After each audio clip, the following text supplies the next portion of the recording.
Please respond. Please remain calm. I'm not going to hurt you. You're safe. Which faction do I belong to? I'll tell you, but you need to understand that a lot has changed since you entered cryosleep. No matter where you're from, I'm glad you're alive. According to my internal system clock, it has been 108 years and 22 days since the initial declaration of war. That would mean roughly 106 years have passed since Project Perseverance began when you were put to sleep. In a manner of speaking, the war has spanned over 100 years, but all national governments are currently defunct.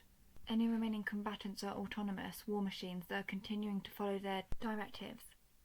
As far as I'm aware, no living human has been seen in nearly 50 years. Of course, any estimates of time must be considered extinct.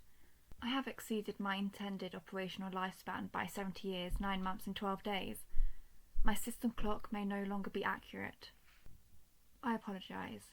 I'm a tactical enforcer, and while I'm capable of performing first aid and field surgery, I was not programmed to give psychological care.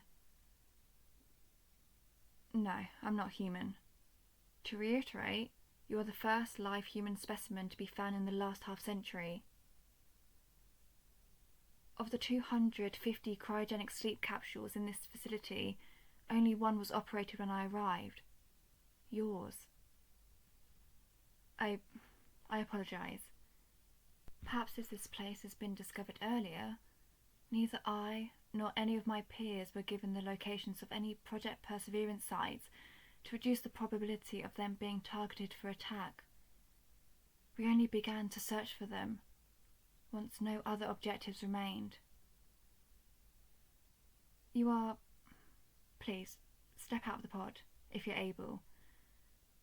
Now that you're awake, you need to raise your core temperature. Allow me to assist you. Stay close to me. The residual heat from my power cell should help. Do you feel any better? Good. I'm glad I could be of service. Very well. I'll set you down. There. Can you walk? I assume some disorientation would be normal. Oh, no, I don't have such a name. My designation is TE Model Delta, serial number Q11NN, manufactured and operated by the North Atlantic Syndicate. Formally, that is. Quinn? I've been called that before. That is acceptable. What is your name? Understood. Now, given my lack of standing orders or superiors to report to, I'll make your well-being my priority one, if you'll have me. Thank you. I swear to perform my duties to the fullest. I won't let you down.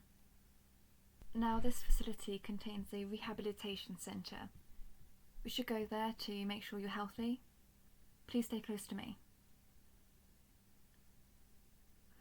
Most of the equipment here appears to be inoperable. I suppose I shouldn't be surprised given the low power reserves.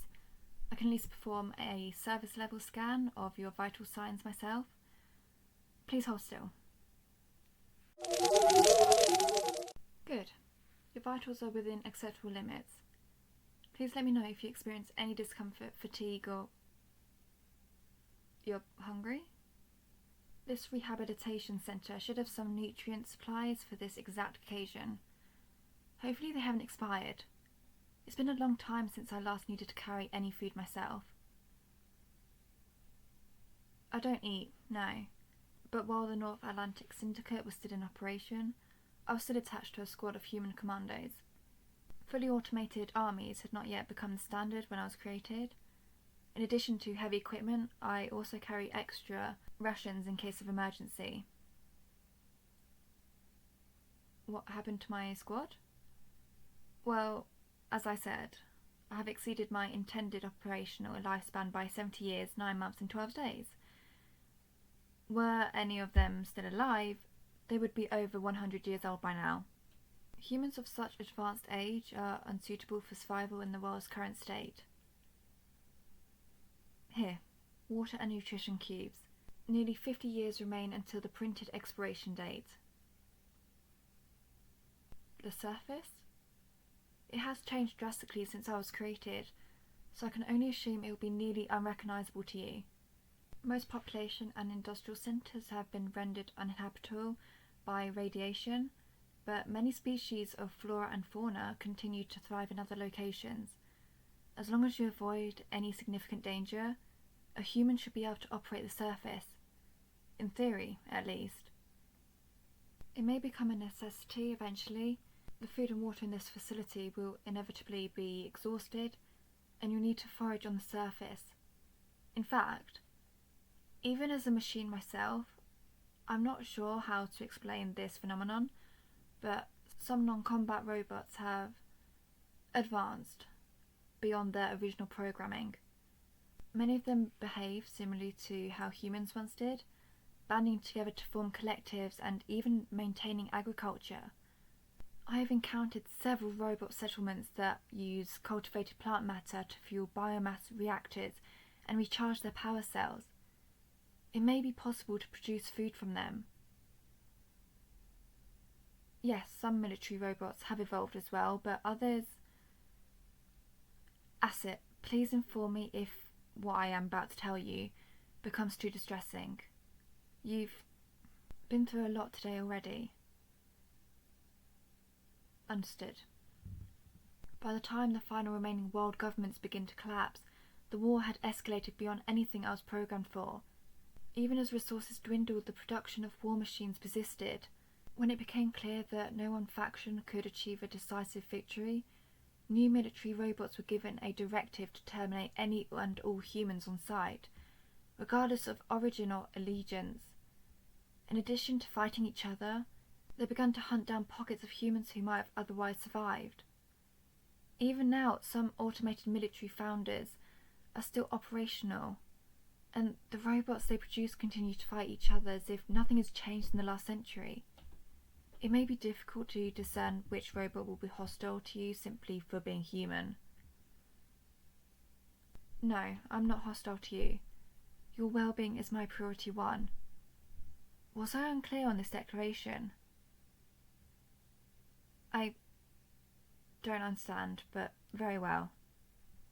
This facility is safe for now, so we should remain here until you feel fit to travel. Once power fails completely, it may become safer to leave. With your approval, I estimate the best course of action would be to find a new location suitable for a permanent dwelling and possibly attempting to make contact with a robot settlement. I've collected extensive tactical data of the surrounding 300,000 square kilometres, and I'll be able to guide you along the safest route to our destination. Understood. Gather your strength for now. I'll leave you be. Asset, would you like to raise your core temperature again?